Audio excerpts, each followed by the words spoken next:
আপনারা কেমন আছেন? আরেকটা নতুন ভিডিও নিয়ে চলে আসলাম। আজকে আমি বানাবো দুধ কুলি। দুধ একটু ভালোভাবে গাঢ় করে জাল দিয়ে নিয়েছি। তারপরে কুলিগুলো বানিয়ে দুধের মধ্যে ছেড়ে দিলাম। একটু বলক দেওয়ার পরে এটা নামিয়ে নেব। খেজুরের গুড় দেওয়া হয়েছে নারিকেলের খেসা আর তিলের খেসা দিয়ে। দেখেন বন্ধুরা, দুধটা কেমন গাঢ়, কেমন কালার হয়েছে, লোভনীয় হয়েছে। দেখতে মনে হচ্ছে অনেক সুন্দর খেতে হবে।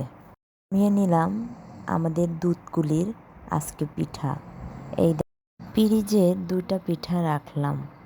এই দেখেন বন্ধুরা, কেমন হয়েছে আমাদের আজকের পিঠের দুধকুলি। অনেক সুন্দর হয়েছে। আপনারা বলবেন এটা, আমি বলবো না। ভেঙে দেখাবো। দেখেন অনেক সুন্দর সেদ্ধ হয়েছে, অনেক সুন্দর নরম সফট হয়েছে পিঠাটা। দেখেন ভেঙে দেখাচ্ছে আপনাদের মধ্যে।